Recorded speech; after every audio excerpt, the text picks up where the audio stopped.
Okay. All right, ladies and gentlemen, if you can take your seats. Okay. All right. Nice seeing you, Elliot. Okay, ladies and gentlemen, welcome. Thank you very much for taking the time out of your evening to come and spend with us all together, retirees from the Public Service Superannuation Act, and we have some teachers that are here present. My name is Clifford Kennedy, and I'm the official spokesperson for the coalition. And I think you may have seen my mug on TV and the newspapers, and I know you get tired in the morning.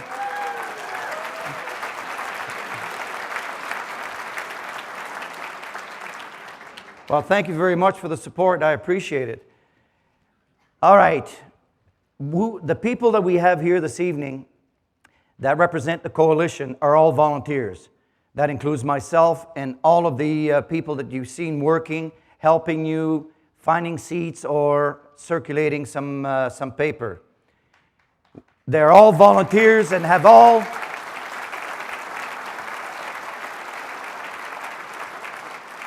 They have all contributed their time and their money, because all of these 11 sessions at this time in September and the ones in the spring, all the costs for the gas, the food, the hotel came out of our pockets, and it's not the money that we've received from the coalition. It's part of our contribution on top of the hours that we put in.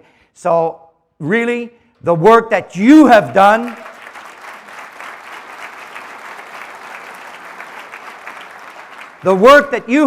has not yet been consolidated within the thousands of hours that have been contributed by everyone so far, because you have done a tremendous amount of work yourself. And we know, showing up to meetings, but also writing to your MLA, either by email or by letter, also communicating with your MLAs by telephone or actually going out to meet with them. So you've done your part, you've written articles, we've had those within the website. So tonight is the final session of our fall tour. We've been with tonight in 11 localities throughout the province of New Brunswick. They are the same ones that we did in the spring. And thank you very much for coming out in numbers. Let's talk a bit about what our agenda is going to be. And before I do, we have a bilingual crowd, and I will be speaking in both official languages. Nous avons ici ce soir des gens qui représentent les deux langues officielles, et je vais faire la présentation dans les deux langues officielles. So what I'm going to do is I'll say something in English, one item, et je ne répéterai pas, je vais dire l'autre item en français. So you can follow the screens, that way you'll know what I'm saying, and hopefully, I tested it. My eyesight's not that good, but I tested it, and I went in the back. You should be able to see the presentation. So I'll say an item in English et un item en français. So we'll talk about our goals, our mandate, our beginnings, and who we are. Nous allons parler de notre régime, le LPRSP, Loi sur la pension de retraite dans les services publics. LPRSP, c'est l'acronyme que je vais utiliser toute la soirée. I'll be using PSSA all night in making the presentation. That's Public Service Superannuation Act.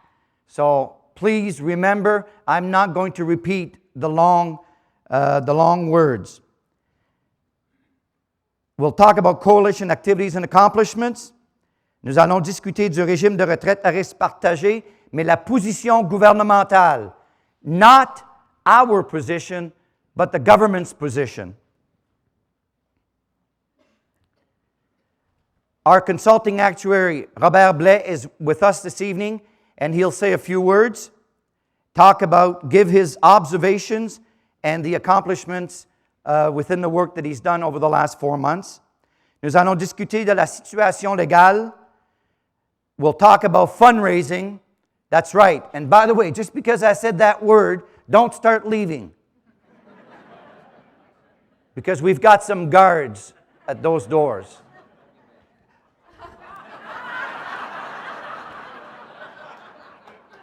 Right, I heard that one before. I'll be back. You got another one. Good man.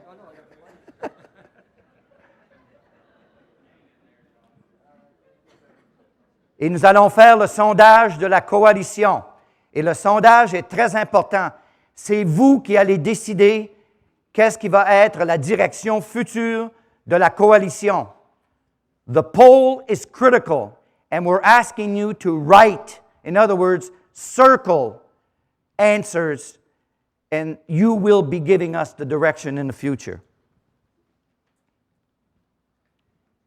Nous allons mettre à jour les retraités de la fonction publique et leurs familles sur les activités et les accomplissements de la coalition. You will decide the direction you want the coalition to take on the government's proposed pension reform. In regards to the mandate, nous avons amassé de l'information de plusieurs sources et nous l'avons communiqué aux membres du LPRSP. Again, I talk about PSSA, although there are teachers here, the presentation is primarily on PSSA. There's been a great solidarity, une solidarité entre les professeurs et les gens de la fonction publique. Et nous voulons maintenir cette relation. C'est très important. We advocate on your behalf to government and to the public, and you've seen that by the articles in the paper. Et nous voulons collaborer avec les autres groupes de pension, incluant les enseignants. Et les autres groupes de pension, we have the FSNA, which is the Federal Superannuate National Association. We've got PIPS, and we have the national president of the Federal Union of Public Servants that is here with us this evening, and he'll say a few words on their behalf. We have CARP, and Elliot Kaiser of CARP will be saying a few words. No? Why did I say CARP? I meant FSNA. And Paul Blanchette of CARP will say a few words. And I believe Paul is here, I would hope. Okay, so those are the relationships that we've developed. Ces collaborations sont très importantes pour le succès de la coalition. As far as our mandate, back in the spring, many of you told us, meet with government. Try to find out as much information as possible. Try to communicate with them. So we did sit down with government and see if we could propose some alternative strategies to deal with government's pension reform proposals. And we wanted to do that within the PSSA. Et nous sommes redevables à vous, les membres. C'est vous financièrement qui financez les activités et le travail de la coalition. We owe you, the members. We're indebted to you and we're accountable to you, financially and for the work that we've accomplished. Un peu de nos débuts. Nous sommes établis en février 2013. However, the work began in October when we started getting rumors that government was not following what they had said in the spring. Au printemps 2012, le 29 mai, un mémo du gouvernement de ressources humaines indiquait clairement que le nouveau régime et les changements dans les systèmes de pension seraient progressifs seulement. And the next day, the premier went out and with the unions and clearly indicated that this was on a voluntary basis and it was on a go-forward basis only. No retroactivity towards the seniors, retirees. So what happened between May and October? We don't know. Surely the pension task force with Susan Rowland, where she says clearly that you old buggers just don't want to die. Apparently that's the problem with the pension system. Vous, les vieux cons, ne voulez pas mourir. On est des cons. Très intéressant. Nous avons fait notre première tournée régionale partant du mois de février jusqu'au mois d'avril. We had 11 information sessions, as I indicated, in the spring. Nous avons développé un site web et la page Facebook. Une madame de Miramichi, son nom c'est Debbie Frost, et Debbie Frost a développé la page Facebook. We have a tremendous amount of members both on the website and on Facebook, but we need more. And tonight, those of you that came in that aren't registered with the coalition were asked if you could fill out a piece of paper. It's a little white sheet, but we're going to do that again a little later on this evening because we need as many of your numbers as possible. It's absolutely critical. Et naturellement, tout le travail et les efforts que nous faisons, c'est financé par vous. Who are we? We're 33,000 retirees, approximately. Don't hold me to the number, exactly to 33,000. Could be a little bit more, could be a little bit less. There's 13,500 PSSA retirees. There are 8,000 retired teachers, and there's 11,500 in other plans as retirees. L'âge moyen d'un retraité du LPRSP est de 69 ans et le chèque que cette personne reçoit annuellement est de 21 000 $. The widows and the widowers receive 50% of their spouse's pension. Now think about $21,000 a year. Nothing tells me that that's a gold-plated plan because $19,000 is poverty level, okay? So let's face it. There's a lot of people making $9,000 and $10,000 and $12,000 and $15,000 a year, and their spouses are making 50% of that if they happen to pass on. Notre régime de retraite à prestations déterminées comprend bénéfices de base, prestations de base, indexation à l'IPC, c'est le coût de la vie. Et il y a un plafond de 5 ou 6 % dépendant du régime que vous êtes membre avec. There is a government contractual obligation, which is a legislative provision for our base benefits and CPI. So right now, our benefits, our base benefits, and our cost of living is guaranteed at 100% by the province of New Brunswick. It's clear, it's precise. Il n'y a pas de question. Nous avons une garantie de 100%. Notre pension est aussi intégrée avec le RPC, le régime de pension du Canada à l'âge de 65 ans. NBIMC has exceeded the plan's target investment return since its inception in 1996. In 1996, NBIMC, which is New Brunswick Investment Management Corporation, was created to administer and invest funds on behalf of retirees. The actuarial requirement for NBIMC on a real return performance annually was 4%. The average real return for NBIMC in the last 17 years has been 4.75% annually. That's the average. So NBIMC has done its job and has done its job tremendously well, and we certainly don't want our funds to be invested outside of the province of New Brunswick.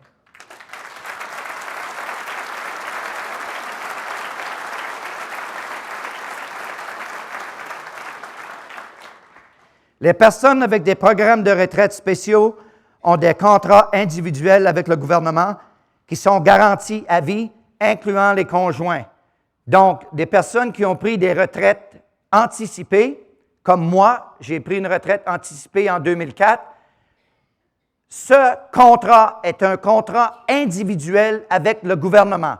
Et présentement, c'est garanti à 100% pour moi et mon épouse. As far as coalition activities, we'll have some general comments. and some accomplishments. We have a steering committee and an operations committee. Our steering committee is made up of 23 to 25 people, and the operations committee takes 10 people from that, and it's more like a working executive committee. Il y a 5 autres comités, un de voix et moyens, c'est où ce qui est l'argent, et puis Jean-Charles est très, très bon avec l'argent, et ce soir, on va en avoir d'autres argent. Donc, c'est très important. Nous avons un comité de communication, comité technique, comité de démonstration, et on va discuter un peu plus de ça tout à l'heure. Et nous avons un comité groupe 4 ou 6.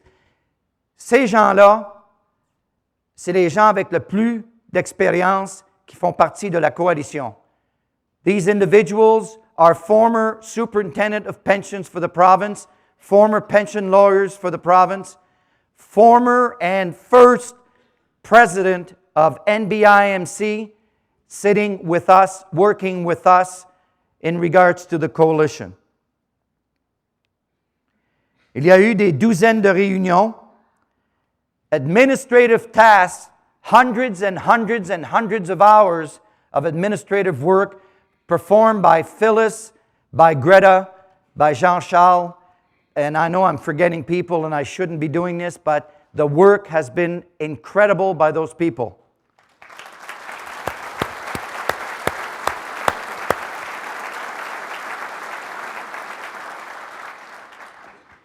And there's been thousands of hours that's been put in all when you consider it. Des milliers d'heures de travail. From a media perspective, numerous radio and TV shows, both in French and English, plusieurs articles de journaux et lettres à l'éditeur en français et en anglais. Certaines ont été publiées, certaines n'ont pas été publiées. Et la raison principale, c'est parce que les journaux acceptent seulement 650 mots. Il y a des gens qui étaient assez frustrés qui n'ont écrit comme 1000 et 1200 et 1500 mots.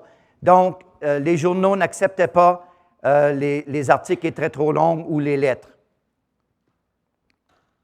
There's been numerous letters to the Premier, Minister Higgs, and MLAs. And by the way, that's not just us, that's you. All of you have filled their mailboxes, have filled the boxes as far as real letters going in, not just emails, and the telephone calls, and the meetings. And it's absolutely critical that we continue that. The coalition itself met with a number of ministers and MLAs, and there's been meetings with all political parties. And this evening we have representatives of the Liberal Party and the NDP. Do we have representatives from the PC Party?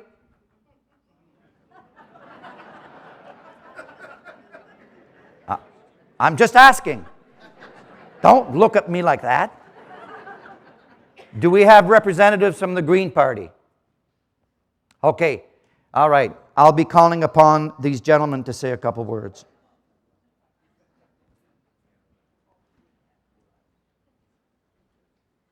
La coalition a recommandé et obtenu un actuaire indépendant payé par la province, et son nom est Robert Blais, comme j'indiquais au début. Il était autrefois avec Towers Perrin et Towers Watson de Montréal. We've also identified legal counsel Harry Kaplan, which is one of the foremost pension lawyer in Canada, and Harry basically wrote the textbook on pension law. And in addition, the Nurses Union, the case that went before Justice Grant, Quinn versus New Brunswick. Marilyn Quinn wanted to represent officially with her lawyer, wanted to represent officially the retirees. And Justice Grant said, no, get independent counsel for retirees. And Harry Kaplan was selected, and he won the case. And the Justice Grant clearly indicated that it was illegal for government to go against retirees and their vested rights.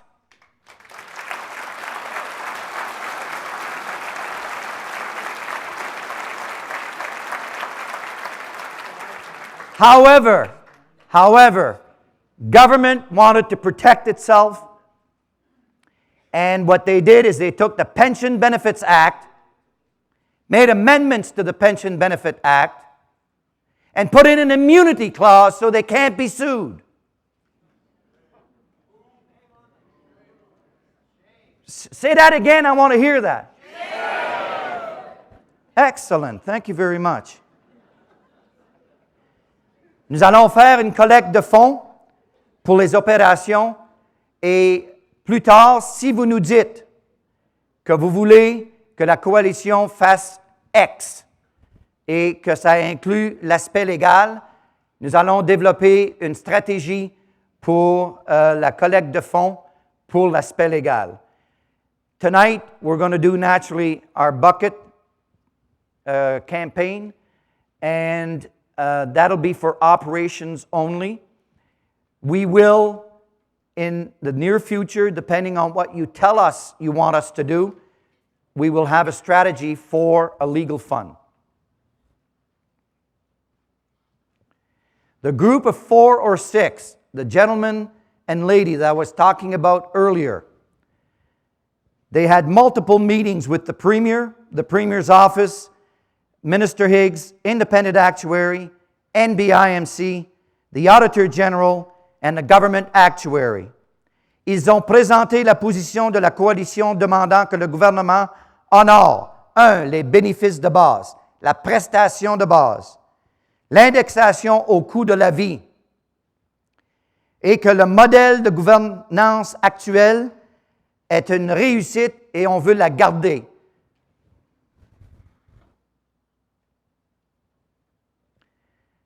Some of the accomplishments of the coalition is we've achieved the delay of introduction of the Shared Risk Pension Plan, SRPP, from spring to at least this fall. So when we began, when we began in the spring, very few retirees throughout the province of New Brunswick were aware of these potential changes, and even if they were aware of the changes, they were not aware that it was going to impact on retirees. So the coalition went forward with all of these sessions that we had throughout the province, and while we're doing that, because government was communicating very well with everyone, they then went out and did their own sessions because we were now raising the awareness. And there was not just 15 people in Fredericton, just a handful of retirees that were bucking. There was a lot of thousands of retirees bucking throughout the province of New Brunswick. And government listened, finally, and instead of implementing the Shared Risk Pension Plan and bringing in legislation in the spring, they've delayed it until November. The session begins the 3rd week of November. We anticipate that they're going to put the legislation in come December. That unless all of the work that we do and the decisions that you take may either delay or change their minds. Il y a eu quelques améliorations aux communications et au partage d'informations. Au niveau de communication, nous avons pu avoir des rencontres avec le Premier ministre et le ministre Higgs et leur staff.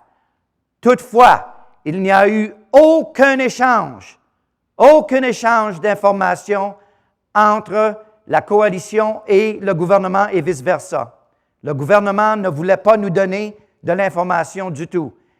Oui, il y a eu des discussions, mais lorsque M. Robert Blais a débuté son travail, et M. Blais va en discuter, le gouvernement a ouvert ses livres et a donné beaucoup d'informations, et M. Blais va en discuter. We've discussed with government their willingness to change certain provisions of the proposed SRPP. And I don't think you've heard any results of that. There are none. Maintenant, je vais parler du régime à risque partagé, la position du gouvernement. And please, I'm not here to sell the government's position. I'm only here to make sure that you know what government is saying and how they stand. Le gouvernement ne garantit plus nos pensions. Government settled on SRPP as their preferred approach to reduce and stabilize their costs and remove the debt from the books. Pension liability, number one priority for government, remove it off the books. Remove the retirees off the books. That's what government wants to do. Remove retirees off the books. Le gouvernement maintient que les pensions du régime à risque partagé sont raisonnablement sécures et les termes sont plus transparents pour les membres. That's what they say, that it's more transparent. If that is true, where is the information? Why haven't you or I received the information? Le gouvernement indique que les bénéfices de base sont sécures à 97,5% du temps sur une période projetée de 20 ans. So there's a 2.5% chance that base benefits may be reduced. 97.5% chance that they won't be. They claim our benefits would only be reduced if a depression-type event happened. So 1930s all over again. Ils admettent que l'indexation est définitivement à risque. So your indexation is definitely at risk. Selon la performance du fonds, mais ils s'attendent de payer seulement 75% du IPC durant la période projetée de 20 ans. So now, under the shared risk pension plan, indexation, the average over a 20-year period is 75% of the COLA, the cost of living adjustment. In the last 17 years, the cost of living adjustment has been 2% average. Maybe a little bit more than 2, maybe a little bit less than 2, but if you average it out, it's been 2%. And you planned your budgets based on the base benefits and on the COLA because you were anticipating in the vicinity of 2% increase annually. But now, at 75% of CPI, it now means that you will get 1.5% instead of 2%. And here's what it represents. Ça représente une perte estimée de 41 000 sur un revenu de 21 000 sur une période de 25 ans. So let's take our retiree who is 69 years old, making $21,000 a year. Over a 25-year period, that 0.5% from 1.5 to 2 represents $41,000 loss. That's 2 years of pension for someone that's making $21,000 a year. That's disgraceful. Government will no longer stand behind the pension promise due to costs and impact on debt. Et le gouvernement essaie d'imposer le régime à risque partagé et a adopté une loi disant qu'ils ne peuvent pas être poursuivis en justice, comme j'ai indiqué au début. Now I'd like to call upon Robert Blais to speak to us in both English and French in regards to the work he's done over the last 4 months as an actuary. Robert?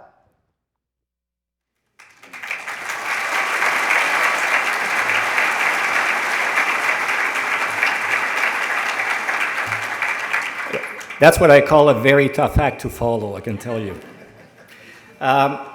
What I'll do is I'll be going through the slide mainly in English, but contrary to what, I only have 4 slides, but contrary to what Cliff said, I'll repeat the most important points in French so that they'd be understood. When I met the steering committee for the first time, the group of 20 people that I can tell you are really, really working hard on your behalf, I told them a story which was true because these people didn't know me. You know, I'm a retired actuary from Montreal. I still do a lot of work left and right. And, you know, I wanted to explain to them where I was coming from. So the first thing I said is that I've made good deals and I've made bad deals in my life, but in my book, a deal is a deal. So I understand where you guys are coming from.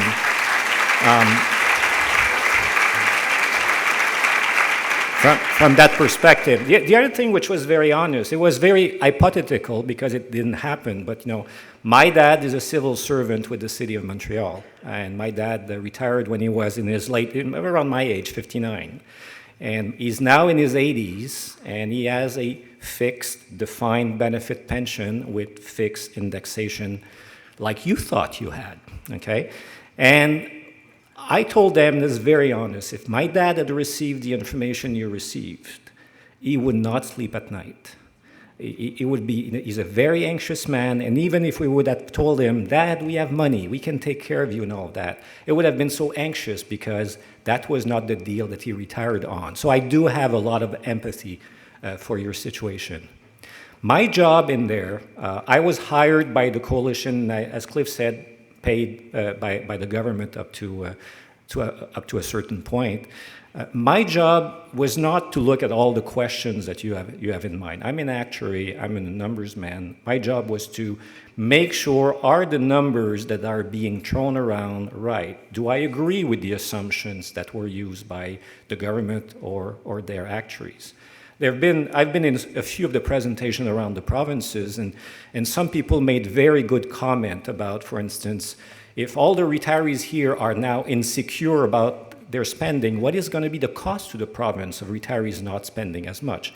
I'm not an expert in these questions at all. When I see numbers, and I've seen the numbers, and a lot of them are confidential numbers, which I can't share with you, and the government says, we cannot afford your pensions anymore. I cannot tell you if it's right or wrong. I'm not a professional in the finances of this province. So you'll have to pass your own judgment and listen to other people. So with that said, and I'll repeat what Cliff said because it's very important for me too, my comments are only for the PSSA. I will not be talking about the teachers' pension plan. Je ne parlerai pas du régime des enseignants, uniquement le régime de la fonction publique à ce moment-ci. So the first thing I ask, and that's what you have on that first slide out there, first thing I ask is I said, if you want me to be involved, I don't have time to waste in life, so I want absolutely full disclosure, and I'll keep the information that I will receive confidential, and I'll only share what I can share because it's public information. So that was done properly. I can tell you absolutely no criticism of the sharing of information. When I wanted to see something, I saw it. When I was missing information and I asked for additional computations to be done, they were done. Donc le gouvernement, d'un point de vue, avec moi à tout le moins, je sais que on se retrouve ici dans cette salle-là, je pense, beaucoup parce que le gouvernement n'a pas été ouvert avec son information il y a quelques mois. Mais avec moi, dans le travail que je faisais ici, je n'ai aucune critique. J'ai vraiment eu l'information que j'avais besoin. Do I think that the solution that is being proposed to you, SRP, Shared Risk Plan, do I think that it's a bad solution, that it's a bad new design? As an actuary, I'm a technician. You know, I looked at that when the model came out. I didn't know about you guys and all that. I looked at the model and I said, wow, this is a great tool for an actuary. I mean, it's wonderful. When you start looking, what I don't like about SRP is it takes about an actuary days and days of studying it to understand it. So it'd be very normal. That's the one thing which is really not to my taste in this system, is that it's extremely complex, very difficult to follow, almost impossible to tell you guys, if that's put in place, what your pension is going to be next year. You're always going to be in doubt. You always will have uncertainty. Ça, c'est très, très important. Ce que je dis, c'est que le nouveau type de régime comme tel, il n'est pas nécessairement techniquement mauvais, mais il est tellement compliqué comme modèle que j'ai d'ailleurs passé du temps tout à l'heure avec une ancienne personne qui était un vice-président finance pour rentrer dans les détails avec lui. Et il comprend, mais ça prend du temps à vraiment comprendre ça. Mais le défaut de ce modèle-là, c'est que si vous me demandez, oui, mais ça va être quoi ma pension l'année prochaine, je ne suis pas capable de vous le dire. Ça va dépendre des rendements, alors que vous êtes habitué à une pension qui est garantie. What really is, so SRP per se, if I would be starting a brand new pension plan today with brand new employees, I'd look at that as a possibility. I'm not saying we would put that in place, but I'd look at that as a possibility. But to come in the middle of the game and impose that on you guys, transforming your plan, that's what's really difficult out there. And that's why I understand why you're angry about all of this.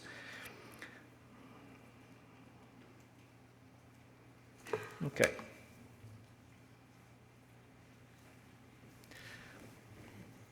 Cliff made, and I'll talk about risk shifting quite a bit over the next few minutes. Je vais beaucoup vous parler de la transformation du risque de votre régime de retraite dans les prochaines minutes. Parce que fondamentalement, ce que le gouvernement fait en transformant votre régime de retraite, ce qu'on appelle la prestation déterminée, dans un régime à risque partagé, c'est qu'il enlève le risque sur ses épaules, ou une grosse partie du risque sur ses épaules, et il le passe, je m'excuse, sur vos épaules à vous, mais aussi sur les épaules des employés actifs. Ce n'est pas juste les retraités qui sont dans le bain, là. Il y a aussi les employés actifs qui sont là-dedans. Donc, le government is doing that for one very simple reason, and Cliff said it very loud and clear, and I don't need to say it as loud as he does. SRP is a bit of what I call a magic wand for the government. Right now, one of the numbers that is a public number out there is that your plan, PSSA, has about $1 billion deficit. I was asked in some of the meetings, we made good money during the last year, maybe the deficit is lower. I've checked the numbers, I've made my own computation, and the deficit is in the ballpark of $1 billion. That number is true. But the question is not the size of the deficit, the question is what do you do with that deficit? When you have SRP, when you create SRP, that deficit that was going to be slowly put on the books of the province disappears. It doesn't exist. So when you turn to people that the province wants to borrow money, well, your balance sheet is clean. SRP does that, and that is one of the main reasons why the province selected that approach. It's a magic wand. It just disappears. You can't do that with your current pension plan. The other thing that SRP does is that it limits the risk of the province for increase in contribution. In the current plan right now, the province contribution could maybe double over the next few years if returns are not good. In SRP, it's going to move within a very small margin. Okay, so the government is doing this for financial reason, and that's it. Okay?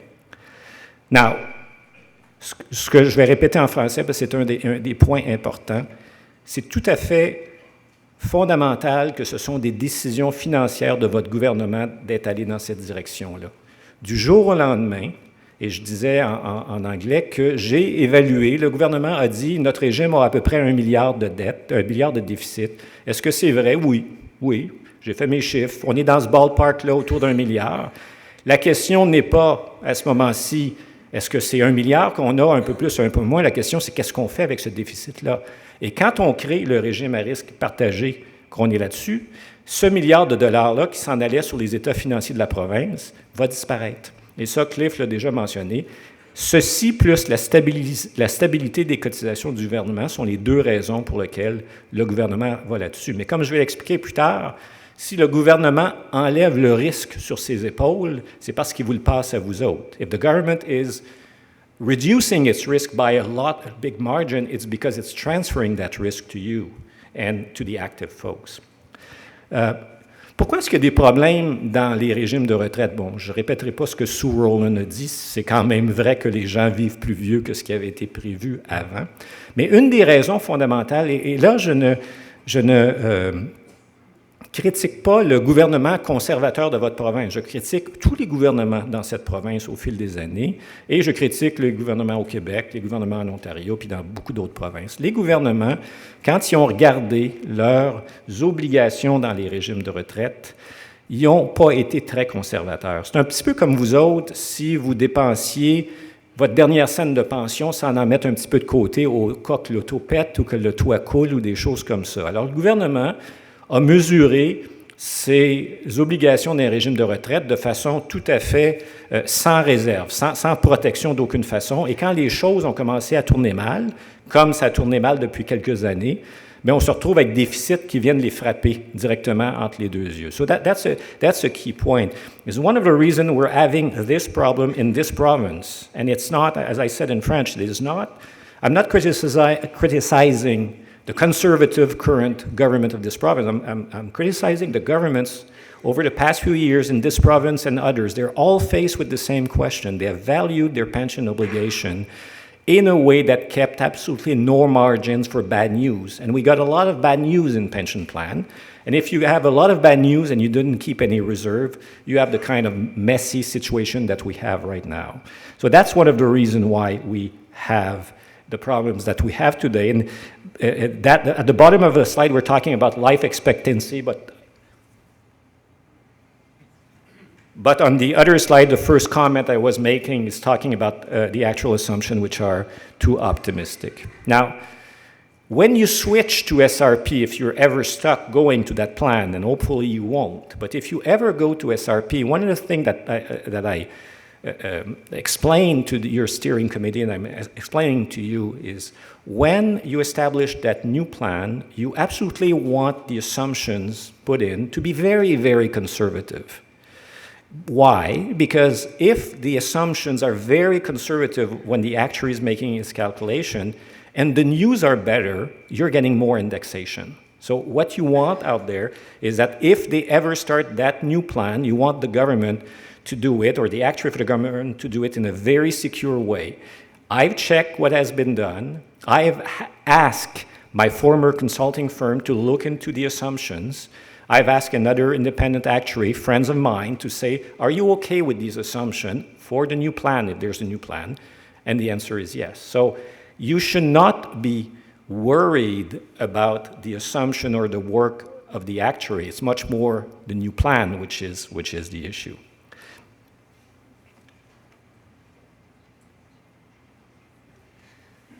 The one question I was asked now, and now that's my last slide, but I'll see a few more things around that slide, is I was asked, could the government have done something different? Could they have implemented SRP for just the active folks and not for us, the retirees?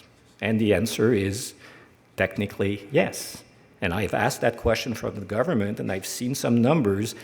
Retirees represent about half of the cost, half of the risk of the plan right now. So the government is looking at cost and risk reduction in the long term. If the retirees are excluded, and I'm oversimplifying my comment, the government would only have got half of the answer. So the reason that they didn't do it is half of the answer was not good enough for them, because they certainly looked at that question and they said, no, that's not good enough. Donc, je vais répéter ce point-là en français parce qu'il est très important. La question fondamentale, est-ce que le gouvernement aurait pu mettre en place le régime à risque partagé, mais pas pour les retraités, juste pour les employés actifs? Puis techniquement, oui, il pourrait protéger les retraités. Il aurait pu vous garantir vos pensions. Mais le gouvernement avait des objectifs de réduction de la dette sur les états financiers, de réduction aussi de coûts et de risques à long terme. Et comme vous représentez à peu près la moitié du portefeuille de la caisse de retraite, le gouvernement aurait atteint la moitié de ses objectifs à ce moment-là seulement, ce qui n'était pas satisfaisant pour eux. Alors, c'est pour ça que ça a été fait de cette façon-là. Un des éléments, c'est drôle, je n'ai pas vu la diapo, Cliff, le 20%, 50%, tout ça, je ne sais pas si tu l'as sauté comme tel. There's one slide maybe that we've skipped, which is important. I'll make a couple of comments. First on SRP, and then I'll go to risk shifting. So Cliff said the government is telling you that you only have 2.5% chance of your pension being reduced over the next 20 years. Is that true? The answer is yes. The answer is true. The government is telling you that on average, not every year, on average, over the next 20 years, you should be getting approximately 75% of your prior indexation on average. Is this true? The answer is yes. Is it guaranteed? The answer is no. So the numbers are okay. The problem is changing the deal right in the middle of the game. If you take an active employee, je vais répéter en français ce bout-là, puis je vais revenir. Ce que je disais à ce moment-ci, c'est que deux des éléments que Cliff a mentionnés par rapport au régime à risque partagé, c'est que vous n'avez que 2,5 des chances, une chance sur 40, que votre pension va être réduite dans les 20 prochaines années. Est-ce que c'est vrai? La réponse, c'est oui. Mathématiquement, c'est vrai. Ce ne serait pas le fun, là, mais mathématiquement, c'est vrai. Est-ce que c'est vrai que le système est bâti pour donner en moyenne 75 de remplacement de l'inflation? La réponse, c'est oui. En moyenne, sans aucune forme de garantie. Donc, le problème, ce n'est pas ça. Le problème, c'est le changement du deal. Comme je disais, je vais le répéter en anglais après, là, je vais commencer par le français. Quand les employés actifs se font embarquer dans le même bain, puis les employés actifs, eux autres, se font embarquer dans un régime comme ça. Ce régime-là n'a pas de garantie. Vous êtes pris votre retraite, ils ont fait un calcul basé sur vos 5 meilleures années avant la retraite. Ça ne marchera pas de même pour des employés actifs. Leur pension, elle est gelée aujourd'hui quand le régime commence, puis elle va juste être augmentée avec, en moyenne, 75 du coût de la vie. Donc, ils n'auront pas la même chose que vous autres. Puis, ils vont l'avoir pour une période de temps avant la retraite puis après la retraite. Ils sont pas mal au bat, les employés actifs. Mais la différence entre les employés actifs et vous autres, c'est que si j'étais quelqu'un qui me fait imposer ça aujourd'hui, puis j'ai 55 ans, par exemple, puis que je planifiais partir à ma pension à, je sais pas moi, 59. Puis là, je regarde ça, puis je dis, wow, j'ai pas le deal que je pensais que j'avais. Bien, j'ai l'opportunité de travailler jusqu'à 60 ans, 61 ans peut-être, endurer mon boss, comme je dis souvent, puis partir un petit peu plus tard, puis me garder une petite réserve sur le côté, juste au cas. Quand vous êtes un retraité, vous n'avez pas cette opportunité-là. La plupart d'entre vous sont dans la soixantaine avancée, peut-être 70. Est-ce que vous voulez retourner au travail demain matin parce qu'on change vos deals? Il y en a peut-être qui veulent, mais la plupart ne veulent pas ou ne peuvent pas. Donc, c'est ça qui est vraiment un des points fondamentaux. So I'll say that in English, is active employees are also in a similar situation to yours. I mean, in their case, you retired with a pension based on your final 5 years before retirement. They're not going to do that. They're going to have a pension basically frozen in today's earning, and it's only if the investment do well that they'll get 75% of CPI before retirement, and then they'll join you guys, and they'll have 75% of CPI after retirement. So they're going to be at risk for a longer period, but they do have one big opportunity. The example I was saying in French is if I'm 55 today, and my plan was retire at 59, and government changes my deal this way, I might stick around for another year, 2 years to my job, build it a bit of reserve, and make sure that I have a secure retirement. I have that option when I'm retired. I'm retired. Most people don't want to go back or cannot go back to work, okay? So not the same deal, and that's really what the issue is right now. One thing which I'd put some numbers that come from me is that when I'm talking about the risk shifting, which is fundamentally, if there's one thing I want you to remember from all of that yak that my information right now, is how the government is changing the deal from what it is right now. Currently, in your mind, if I ask you, did you think that your pension was guaranteed? Did you think that your indexation was guaranteed by the government? I would have a lot of hands going up. I'm convinced. I don't need to make a vote of that. Probably everybody in the room would say that. The government might say can't afford your pension anymore, so it's not guaranteed, but that's beyond the point. The point is you thought your pension was guaranteed when you left. Now it's not. Now, if you understand how SRP work, you now understand that the government has substantially reduced its risk. I did explain to you that active employees and retirees are kind of like treated the same way. There's no inflation protection guaranteed anymore. But if you're an average active employee, you might be age 45 today. You might work another 15, 18 years, and then you might be retired for another 20-some years after. So you are going to have your pension at risk for a period of approximately 40 years, in my example. If you're an average retiree, you may be 65, 70 today. You might have 15, 20 years to go, and hopefully more. You will have your pension less guaranteed, indexation less guaranteed, in fact, no, not guaranteed, I'm sorry, for a period of 15, 20 years. And that's why I feel that the actives in this plan are more at risk than you are. And that's one of the things I explained to the steering committee. So I basically say, and I'm not arguing with like plus or minus 5%, but I'm basically saying that in the new deal, in the old deal, 100% guaranteed by government. In the new deal, active have maybe 50% of the risk, retirees may be 30% of the risk, and the government 20% of the risk. Why is that the case? Because when you look, and I won't go technical about how SRP work, but if everything goes normal in SRP, you get your 75%, and that's fine. It's when things are not as good, and God, did we get bad news in pension plan over the last few years, so it may continue. If the performance, for instance, are not as good as what they are now, or if people continue to live longer than planned, all of this stuff, what is the first thing that goes first? Indexation. The first thing that goes first is indexation. So if we get lesser results than what was planned in the assumption, you might get 30% of CPI, 40% of CPI, not 75% of CPI. It's only when you're down to zero CPI that the government will increase its contribution, and the employees will also increase their contribution. So it will take a lot of bad news. In other words, all the real bad news from the beginning, they're basically all absorbed by the retirees and the active. And it's only when the news are kind of like quite bad, 20% of the time, that the government will start kicking in more money. In the current plan, government guarantees 100%. Now they're down to 20 or 25% of the risk. Je vais expliquer ça en français parce que c'est peut-être le point le plus important de ma présentation. Je dis que dans le régime actuel, vous avez une pension et une indexation qui, dans votre tête, est garantie. Ça, tout le monde dans la salle va me dire, ben oui, c'est comme ça, c'est ça que j'avais dans la tête quand j'ai pris ma pension. Le gouvernement garantit ma pension, le gouvernement me donne l'indexation automatique. Dans le nouveau régime, ce que j'expliquais, je l'ai dit aussi un peu en français tout à l'heure, c'est que les employés actifs sont pas mal au bat.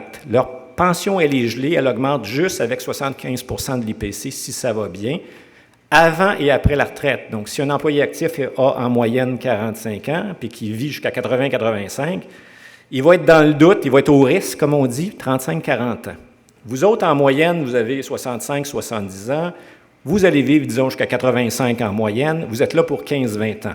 Donc, vous êtes au risque moins longtemps que les employés actifs.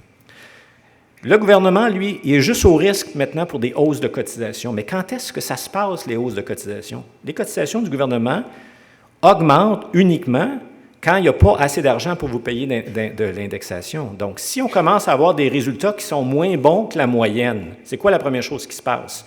C'est que vous n'avez pas votre 75% de l'IPC. Vous allez peut-être avoir 30%, 40%, 50%. Ça va varier d'année en année. C'est uniquement quand les résultats sont très mauvais et que là, ça veut dire que vous n'avez pas d'indexation dans ces années-là, que le gouvernement va commencer à mettre de l'argent. Donc, mon point là-dessus, c'est du risk shifting, le risque qui était sur les épaules du gouvernement et maintenant sur vos épaules à vous, mais aussi principalement sur les employés actifs. Vous êtes tous les deux dans le même bain. Anything I missed? No? De toute façon, I'll be around for questions later on.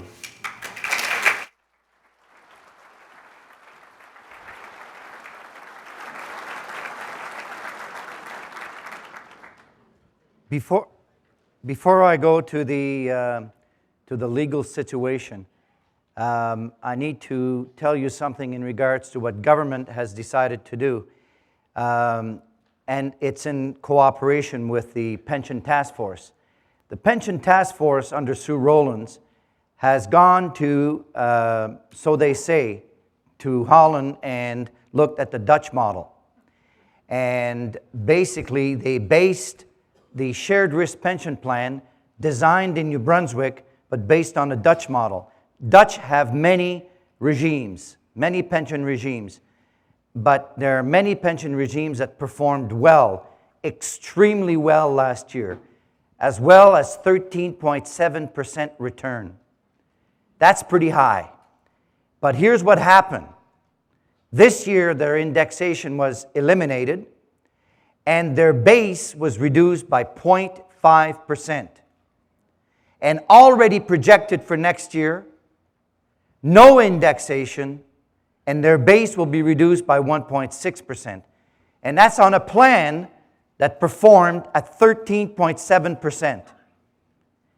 We perform on average in the real returns at 4.75% average, and the gross is 6.678 in that vicinity. So the concern that pensioners have, and they've talked to me about it and to other members of the coalition, is how come they base themselves on a Dutch model that's performing so well, and all of a sudden, these are the reductions that people are exposed to. I want to thank Robert for his presentation. I really appreciate it, and I hope it brought clarification to everybody.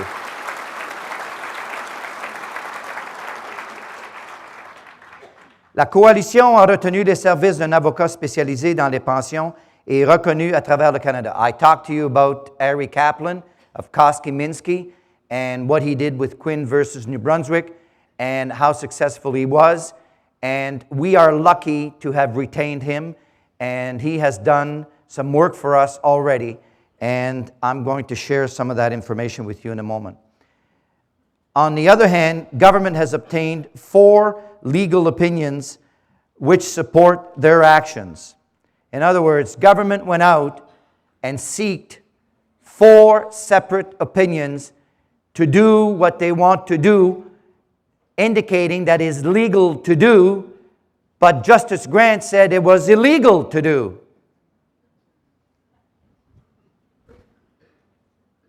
I love the law. Situation légale. La coalition croit que les actions du gouvernement sont discriminatoires et contraires à la Charte